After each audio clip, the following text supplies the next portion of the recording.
back to the morning roast with Bonte and Shasky. Oh, come on. Bonte and Shasky are celebrating Christmas, no doubt, together. So in for them today, Kevin Michael Whitey Gleason and Charlie Walter are Santa Claus, they call him, because didn't you just do some bit where you were Sean Connery as Santa Claus on TV? I don't think I went into it with the impression that I was going to go with the Sean Connery voice, but when I'm sitting up there at Channel 5 and we're taping this, and the news anchors start walking in, your plans change a little bit. You know, you have the vision. Yeah. You're going to go out there as Santa Claus, who is the North Pole sports book advisor, and he goes out there, and I dished out about 6 picks, locks, by the way, the season of giving. Give us the voice, though. What was the voice you used? Ho, ho, ho! Merry Christmas, everyone. Welcome here to the Choice Couch. And we went with a little Sean Connery. And in the moment, looking into it, I thought it was going to be great. And then in the moment, I'm sitting up there in the the newscasters, the main anchors are walking in with suits and ties, getting ready to report on real news. And they're waiting for their run through, basically, because the jackass sports guys in the corner vibes were giving out giving out locks and a Santa Claus outfit. I was sitting there and I'm like, at this point it's gonna be it's gonna be Gold TV. Yeah, it's up on Instagram at Charlie Walter TV. Check it out. It's comedy. Yeah, I think. I applaud you. It may not be. I haven't for seen everyone. it yet, but the way you describe it, I mean, it's an idiot in a Santa suit giving out locks and throwing money in the air, and it's we did our best, but yeah. We made Brock Purdy, you're the man now, dog. Yeah, Brock. It's a great Sean Connery pool right there. Good job, Heidi Forrester. 888-957-9570. That's Xfinity Mobile text line. Also, you want to participate in the show with your calls and see if you can match Charlie's Sean Connery voice. Hey, give us a call. Let's talk to. Is this Sam? Sam or Sam? I want to make sure I get the name right. Yeah. Hi. Is this Sam or Sam? It's a song. Sam, I'm sorry, Sam. Happy holidays. No worries. Thanks for listening. What's on your mind? Yeah, thank you. What's up? So there was something touched earlier in the morning, and that was the Niners' weakness. Now, don't get me wrong. I don't think the Niners really have any weakness but a running quarterback. Look at what Mariota when we faced Mariota, when we faced even Russell Wilson with the Broncos, and Patrick Mahomes. Those 3 big losses. All 3 of them can run, and they did run against our defense. Now, even if you go back to when we had that stellar 2019 defense, we had issues with running quarterback, even when the Eagles put in Jalen Hurts. Yeah. Do you have any idea why that is, Sam? I mean, I've heard a lot of theories. Do you have any guess as to why the 49ers seem to struggle with those running quarterbacks? I think it's because they run a lot of zone, from what I've seen. But now with, God, why am I drawing a blank on the new defensive coordinator's name? DeMeco Ryans. DeMeco Ryans, thank you. I think with him, he's gone a little bit more man. But, I mean, still, even last year with his start, they were still struggling with the running quarterbacks. Gotcha. Thank you, Sam, and thanks for hanging on. That's a great point, obviously, if you're maybe talking about playing the Eagles at some point. Yeah, I had actually thought about that because Mariota really was the last quarterback aside from Patrick Mahomes to dice up the 49ers and one of the only quarterbacks this year to do so because the defense has been so damn good. Now, he lumped in Russell Wilson. The 11 points that the Broncos put up, I don't think that was really on Russell Wilson as much as it was the 49ers just couldn't move the ball / put the ball into the end zone that game. But I'm looking around the NFC because AFC, you got a little bit of mobility from Patrick Mahomes, from Josh Allen.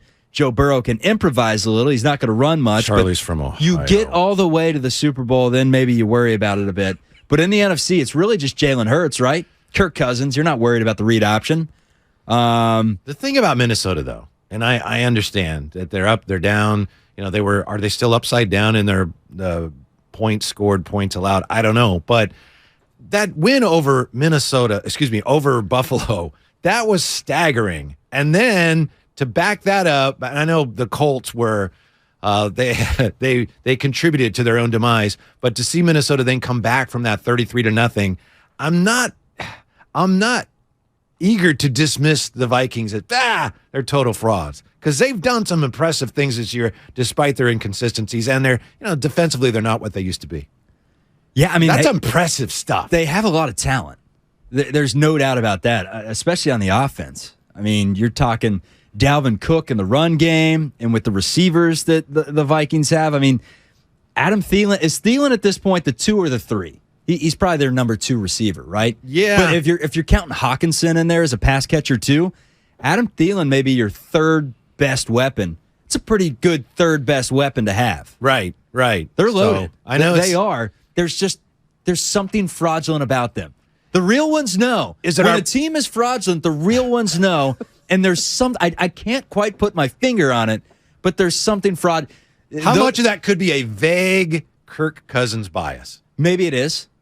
It's like with the we were talking about the San Francisco Giants in 2021. They win the 107 games, but no one will give Farhan the flowers because no one thought they were serious. Vikings have the record to be considered a Super Bowl favorite, but they're not.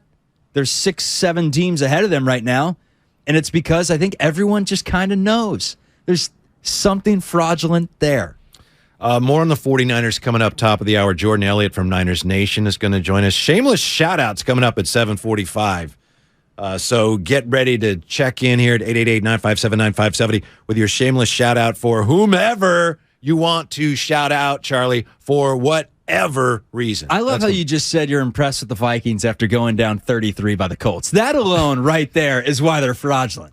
Really? You go down 33 to the Colts? And then to come Jeff Saturday's back. Colts? I don't care. It's Jeff Saturday's Colts, and you were down 33 points. Right. The comeback, great. Yeah. Indy clearly took their foot off the gas somewhat, ran out of some steam. So clearly to me, you have a Viking/Kirk Cousins bias because that's it. That's the test case. They were down 33-0. They won the game. Greatest comeback ever. What does that mean? They were behind 33-0. They suck. Well, the Colts stink. I know. Yeah. I'll give them the flowers. Congrats, Minnesota. We'll see. We'll see. I am under the impression right now, based off my analysis of the game and listening to the analysts out there talk about the Minnesota Vikings, which is not much at all, but just from watching them this season, there's something missing. I don't know what it is, and I think I do. I think it's the, you're right, it is the preconceived bias that Kirk Cousins can't win the big game. That's probably what it is. You're right. Well, we'll see. I mean, they used to say that about like Phil Mickelson. Oh, he can't win a major. And you know who else they did. used to say that about? He won like 6 or whatever. They used to say that about Phil Rivers. He never won the big game. They used to say that about quite a few people in the NFL that could never win that big game. So we'll see. Yeah. James Richard Garoppolo. People have said that about him. I don't know if he's going to get a chance this year. All right. So, yeah. Jordan Elliott, Niners Nation. Jimmy G, Jets next year? Makes sense. Solid reconnection because Wilson's gone. Yeah, I'm probably in the minority here. I'm guessing. I'm kind of a Jimmy G fan. I think he's played well, but you can't, as you get older, you can't just get hurt and require, fairly major surgery year after year after year, and then just, okay, guys, I'm good to go. There's a reason why the 49ers walked away from him to Trey Lance in the first place. I think production may have been 10% of it. But 90% of the reasoning why the 49ers went away from Jimmy Garoppolo was the fact that he couldn't stay healthy. And they didn't want to have to turn to a Brock Purdy. It's turned out great for the 49ers, but they didn't want a repeat of 2020 with Nick Mullins and C.J. Beathard and all these guys running back there. They wanted their franchise quarterback, which is why they went with Lance. So, yeah, I don't know if the Jets would take him on, but Zach Wilson, after being booed mercifully last night in New York by the home crowd, it was ugly. Threw for 95 yards, had a passer rating of like 40. I think he's done. I think it's safe to say he's done. I'm not the first to point this out, but that draft hasn't turned out the way it was supposed to turn out for the quarterbacks involved, because now Fields would probably go second, right? Yeah, I would say call options right now on Fields and Lawrence. Everyone else, no. I mean, Mac Jones, after getting stiff-armed by Chandler, he's not looking great thus far. Trey Lance, verdict's out. Davis Mills is who Davis Mills. He is who we thought he was. Mac Jones, over the summer, I ended up landing a silver prism rookie card of his, and at the time I was going for I could have probably got around $200 for it. Now I can't. So I probably should have Probably should. And I thought, I was like, when they're in the preseason when they struggle, should I move off of this? And I didn't. And so now, that's the way it works in the high stakes world of card collecting.